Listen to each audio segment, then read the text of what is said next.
Langley here for another episode of Life in Business. Thank you very much for joining me again. And today I'm going to talk about how you can build your perfect business. Because there ain't no point in being in business unless it's going to feel not always 100% perfect, but pretty good. Yeah, it needs to be the right business for you, and it needs to make you feel happy, and you need to enjoy doing it. Okay, they're kind of the fundamentals of being in business, I would say. And if you're not ticking that box, then you might as well get a job. Definitely feels like you would be better being employed and having all the things and perks that go with being in employment. So, which we don't want. Obviously, we want you to be hugely successful in your business. And there's lots of things that you can do. And this isn't just kind of, I don't know. I mean, I've been in business 12 years, right? So that you might think, oh, I've been in business for ages. I can't change things. This is what I do. And that just isn't true. It just isn't true at all. Because I have been through 467 iterations in my business since I set up in December 2011, I think, really. Maybe 567, I don't know, it's a lot anyway, right? But the point is that you can kind of do what you want with your business, yeah? And the thing today that I think it's important for us to look at and us to focus on is kind of what is perfect for you, right? So I'm going to start with asking you a few questions like, what do you want from your business? Yeah, I mean, you want it to pay the mortgage, right? You want it to pay the bills. You want it to afford you a certain level of lifestyle. Kind of the money side is a given, right? We know that this is a business and therefore it needs to wash its face, as the expression goes, and it's important that happens. It's important that you're earning the level of income that you want to, but it's way deeper than that. Having a business is such a personal thing, and it takes a lot of time, energy, and effort. You know, it's not something that you just do for 2 hours a day and don't ever think about. You know, you might only actively work for 2 hours a day, as in like sit at your desk, but it is more than that. It's all consuming. You eat, sleep and breathe it. You dream about it, everything. Yeah. A business kind of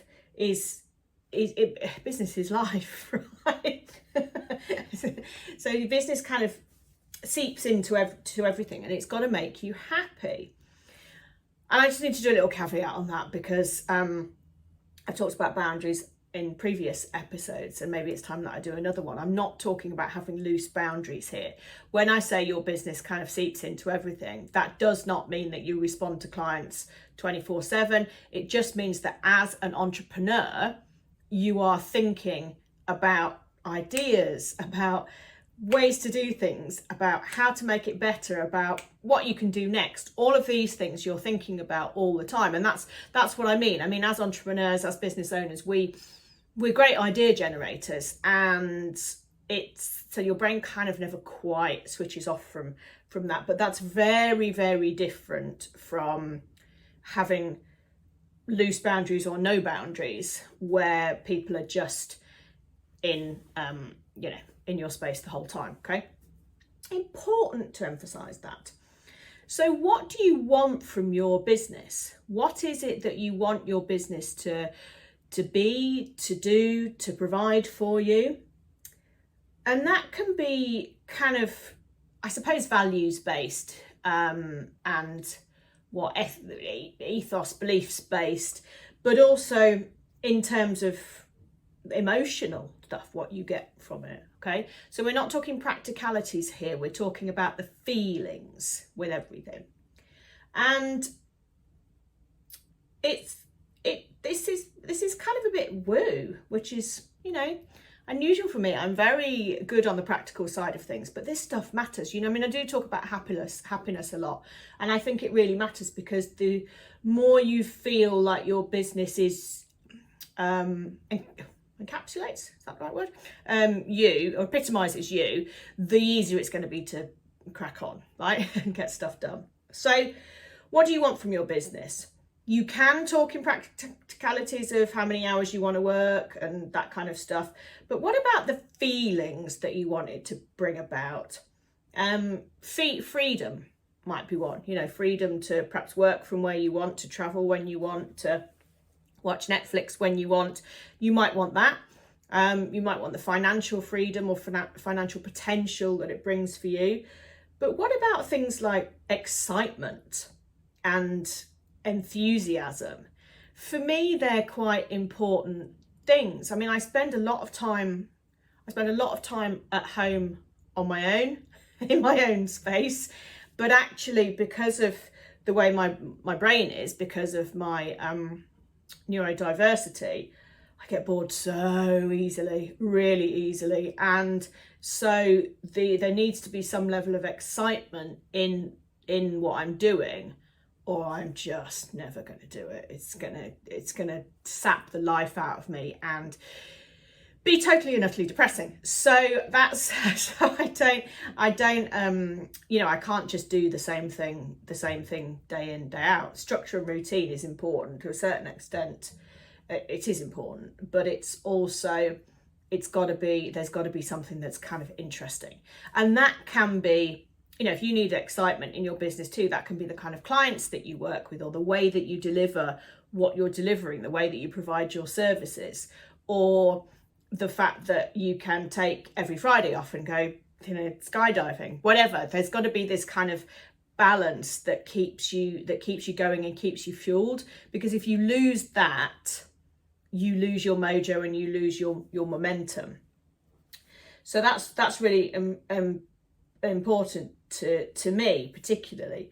But there's things that I've mentioned, momentum. One thing I like about being in business is that you can when you're on a roll with something, you can scrap everything else and just focus on that, and you can do that instantly. And it's that in itself is quite exciting and quite motivating, I think. It's like, whoa, yeah, this is a path we're going down. And this isn't about shiny object syndrome and changing your mind every 5 minutes and adding more offers in and services and confusing everybody. But this is about kind of focusing on what's working now. Because when I first started my business, what I did just wouldn't work now. Oh my God, I'd love it if it did, but it just wouldn't work now. It's the market of kind of training, coaching, those kind of support services like that is much, much more saturated than it ever used to be. I mean, when I first started my business model, I've always done one-to-one work, always done one-to-one. So one-to-one sessions with people, 1 hour, half day, whatever, always done that. Strategy work, marketing and business strategy. And I've also done training, as in standing at the front of a classroom training people. I've always done that. I'm qualified to be as a trainer, as a tutor.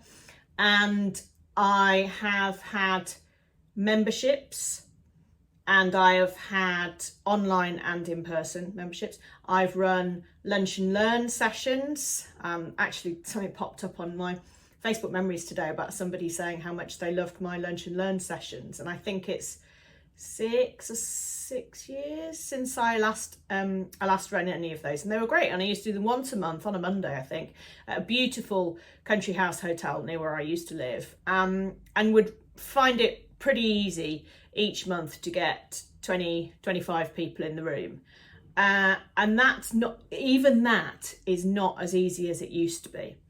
I can't remember how much it was. It was a nominal cost of something like 30 quid. I can't remember. And you got a bite to eat, did a bit of networking, and then I did some training on something. But that in itself might not work in the same way now because of the pandemic, and people don't go out the same, and there is just a lot more kind of competition for this stuff. And you can do stuff like that online too. And even the training, gosh, I used to run loads and loads of workshops, my own workshops, thought nothing of getting 40 people to them. And really the way I promoted them, I might put something on social media, might send out an email, probably would do both of those things, but like once or twice.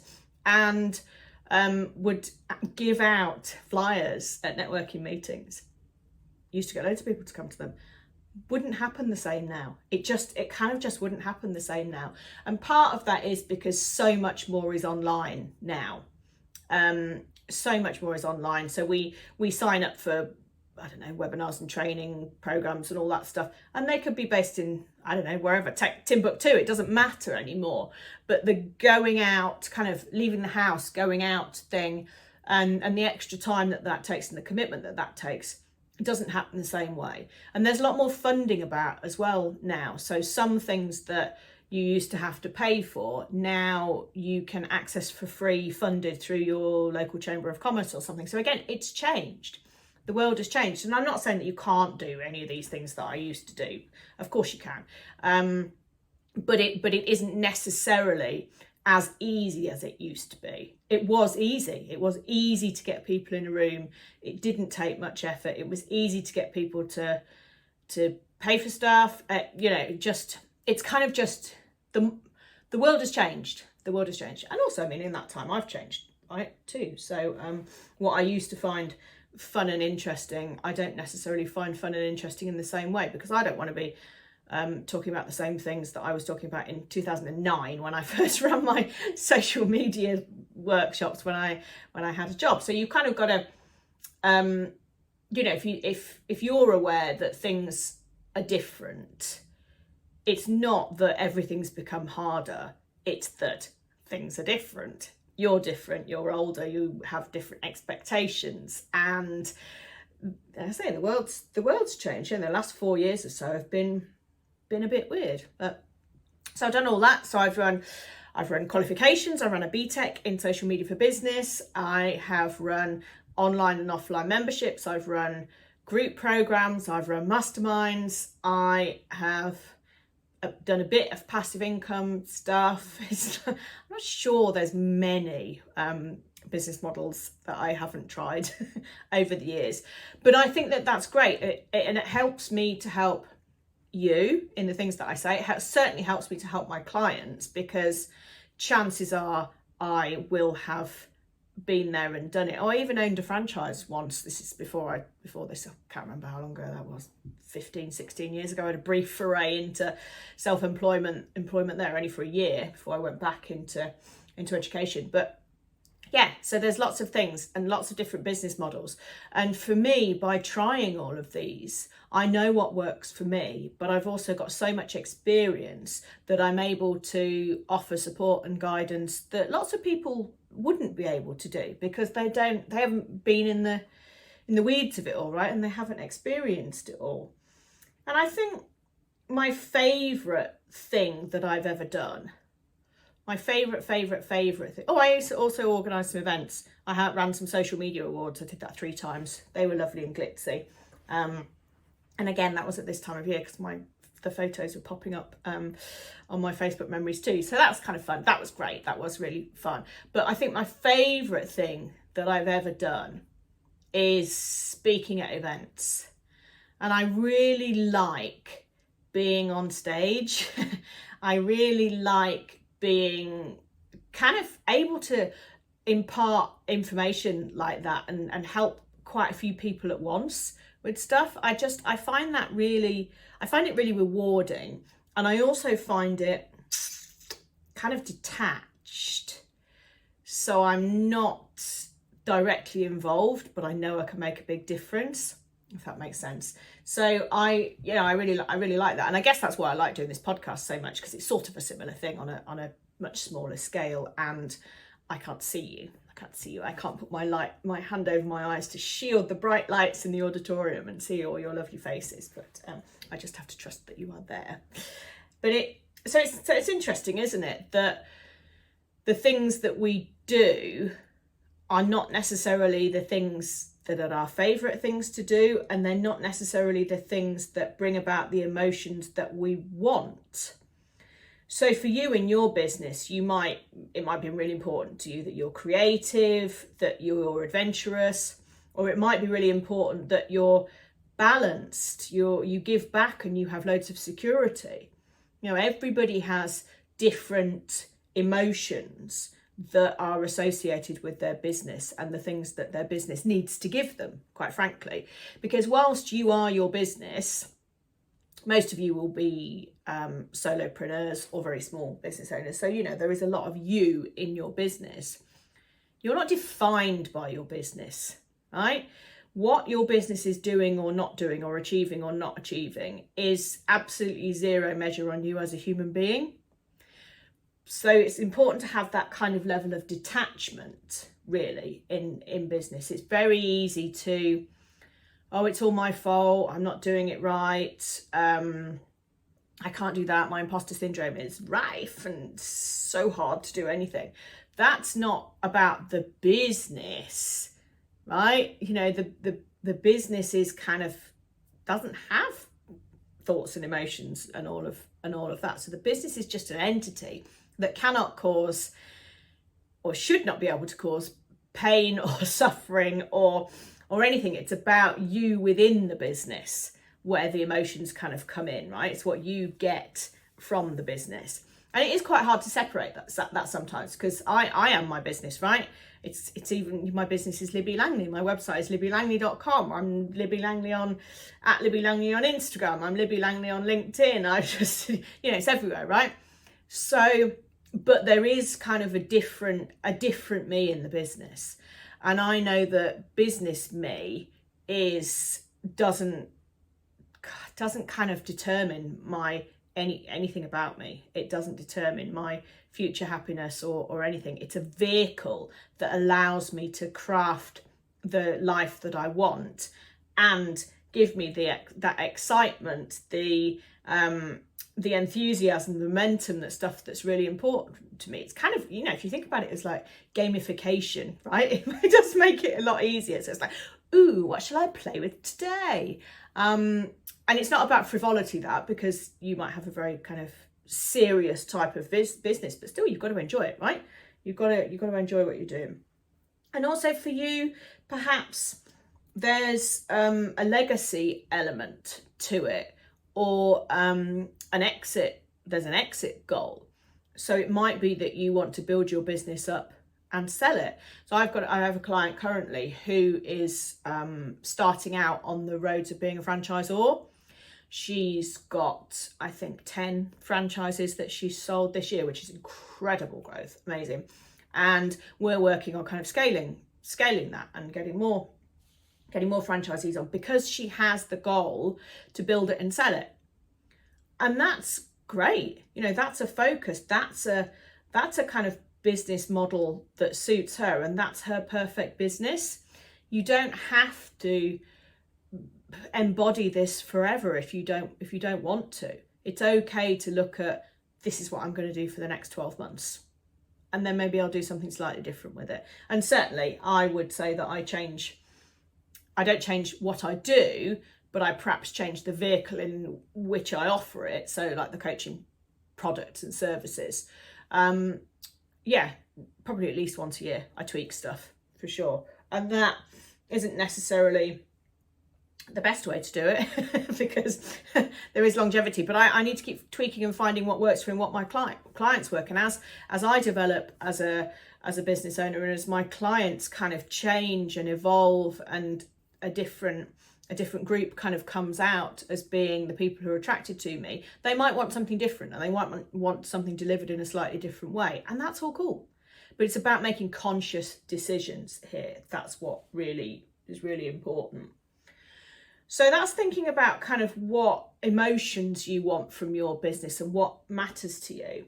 And then you can look at the practicalities, right? The type of business, the business model that's going to suit you. So if you're delivering a service, then there's one-to-one, there's group, there's done for you, there's done with you, there's here's the information, go off and do it yourself.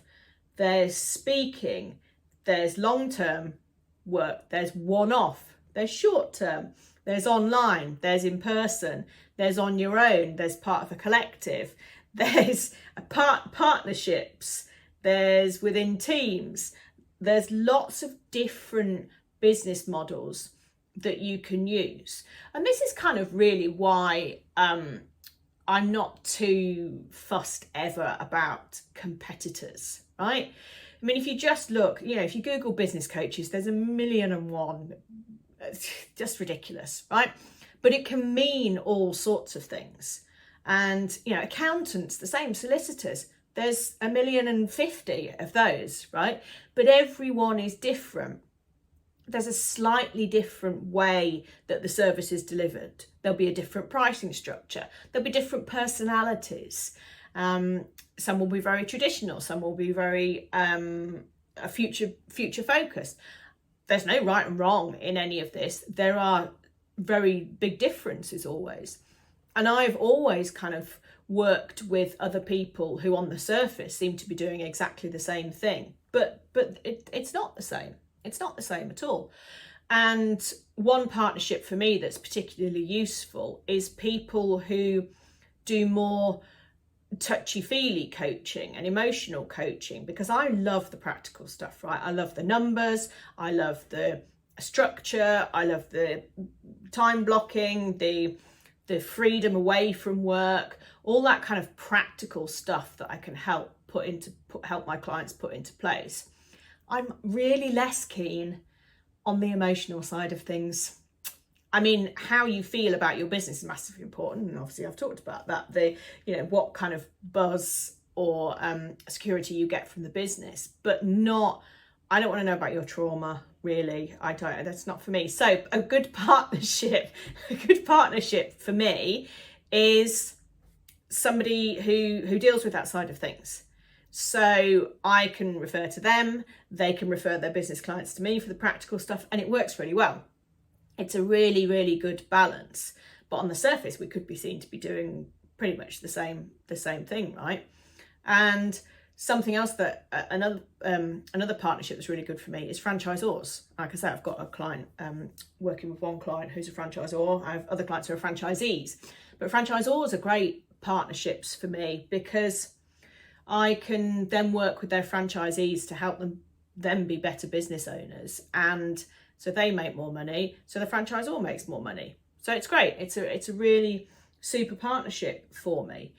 And you don't feel like you're competing with people because you're working as part of a team. So there might be tweaks that you can make in your own business where you think, do you know what? It'd be really great if I could partner up with X, Y, Z, because it's mutually beneficial. It saves us both loads of marketing work if we're just referring people onto each other. And actually there's kind of strength. There's strength in that, and these kind of strategic partnerships, I think, as well. And it stops there is potential for loneliness in business, okay? I said before that one thing I really love doing is I love speaking on stage. I've been a keynote speaker at various events, lots of events over the years, and it's something that I'm keen to do more of. So if you've got an event coming up, annual conference, let me know and I can talk to your people about business. Amazing. But I like doing that, and I kind of like being in the room, the energy of being in the room. But I spend 90% of my time at home on my own. I do. I spend an awful lot of time. And my clients are mostly Zoom, apart from people I do VIP days, CEO days with, where we spend a day together somewhere. But the majority of my work is done online. And so it's nice to be in a space where there are other people and do the talking on stage and talk to people afterwards and get all that excitement and connection and fizz and all that. But I wouldn't want to do it every day. I couldn't do it every day. It'd be too tiring for me. So knowing how, and also it would lose its excitement, right? If I was doing it every day, I'd be like, oh my God, I might as well just be a teacher and get a lovely pension. But you've got to do kind of what fits. And because if you love something, but if you do too much of it, you'll stop loving it. Then you've got to put those boundaries and balance in place in your business so that you don't get bored and decide to break your business and do something completely different. So, and also thinking about who the clients are that you want to work with, right? Thinking about your ideal clients, who you want to work with, the pricing structure that goes with that. Do you want more people at a lower price, or do you want fewer people at a higher price? That's your choice to make. And what kind of team infrastructure do you need in order to be able to deliver your business? And you might need some tech support. You might need someone to build you, I don't know, build your website or do some email marketing, build some tech stuff. And that's great. That's fine. You might also want a VA to take some pressure off you. I've got a VA and she's doing some really great work for me, actually. Rather than doing everything yourself, like accountant. I've had an accountant since day one. Even though the numbers is something that I really love, it's like I can't be bothered to do my own tax return because there's like nuances in that I don't really know what they are, and so it's better to just kind of outsource stuff to people. But these are all decisions that you've got to make about how to make your business perfect for you, and the for you is so important. What I've done won't be right for you or might not be right for you.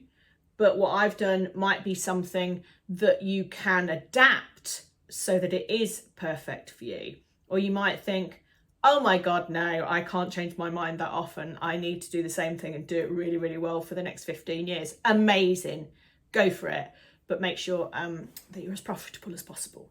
So it's entirely up to you. But your perfect business is your perfect business, and your happiness is all that matters. There is no right or wrong way. People like me can guide you and support you and ask the right questions to help eke out what really does matter to you, and then help you put the strategy in place to implement that. But ultimately, it's got to all come from you. It's got to be your business and your way. So I hope that you've got a little spark from there, and there's a few things that you might be able to change or adapt. It's been fun today. I've enjoyed talking about this, and I'm going to see you next week. So lots of love.